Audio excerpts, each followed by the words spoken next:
ഇന്ന് അല്ലൂട്ടിന് വാക്സിനേഷൻ എടുക്കാൻ പോവാണ്. കുറച്ച് ലേറ്റ് ആയിപ്പോയി നമ്മൾ വാക്സിനേഷൻ എടുക്കാൻ. കാരണം ഞങ്ങൾ സ്ഥലത്തുണ്ടായിരുന്നില്ല, പ്രസവരക്ഷയിലായിരുന്നു. അല്ലൂട്ടൻ രാവിലെ തന്നെ കുളിച്ച് അമ്മച്ചിമ്മയുടെ വർത്താനമൊക്കെ പറഞ്ഞിരിക്കുകയാണ് കേട്ടോ.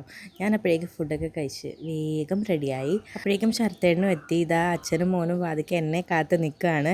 റെഡി ആയിട്ടുണ്ട്. അല്ലൂട്ടൻ എന്താ വളരെ ഹാപ്പിയാണ്. അച്ഛനെ കണ്ടു കഴിഞ്ഞാൽ പിന്നെ ആൾ ഫുൾ ഹാപ്പി. അത് മാത്രമല്ല വണ്ടിയിലൊക്കെ പോകാൻ ഒരുപാട് ഇഷ്ടമാണ് കേട്ടോ. അതുകൊണ്ട് തന്നെ കരച്ചിലൊന്നും ഇല്ല, അലമ്പൊന്നും ഇല്ലാണ്ട് വണ്ടി കയറിയപ്പോൾ തന്നെ ആൾ ഉറങ്ങി. നമ്മളിപ്പോൾ വാക്സിനേഷൻ എടുക്കാനായിട്ട് പോകുന്നത് ഗവൺമെൻറ്റിൻ്റെ ഹെൽത്ത് സെൻറ്ററിലാണ്. ശരത്തേൻ്റെ വീടിൻ്റെ അടുത്തുള്ള ഹെൽത്ത് സെൻറ്ററിലാണ് നമ്മൾ പോയത്. അല്ലൂട്ടൻ നല്ല ഉറക്കമാണ്. അതുകൊണ്ട് ഞങ്ങൾ ആദ്യം ഇറങ്ങിയില്ല. ശരത്തേട്ടൻ ഇറങ്ങി എല്ലാം നോക്കി കഴിഞ്ഞിട്ടാണ് ഞാൻ അല്ലൂട്ടിനെ കൊണ്ട് ഇറങ്ങിയത്. അവൻ കുറച്ച് കഴിഞ്ഞപ്പോഴേക്കും അങ്ങ് എണീറ്റ് കേട്ടോ. ആൾക്ക് എന്തോ പന്തികേട് തോന്നിയെന്ന് തോന്നുന്നു.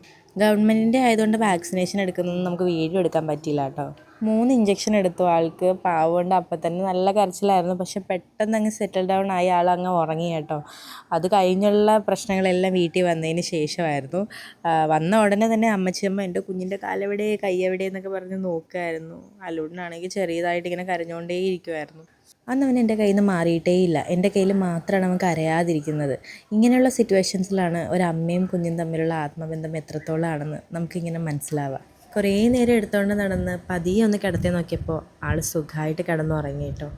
എൻ്റെ വിഷമം കണ്ടിട്ട് പൊന്നുകുട്ടൻ എനിക്ക് മിഠായിയൊക്കെ വാങ്ങിച്ചുകൊണ്ട് തന്നു എന്നെ ഹാപ്പി ആക്കാനായിട്ട്.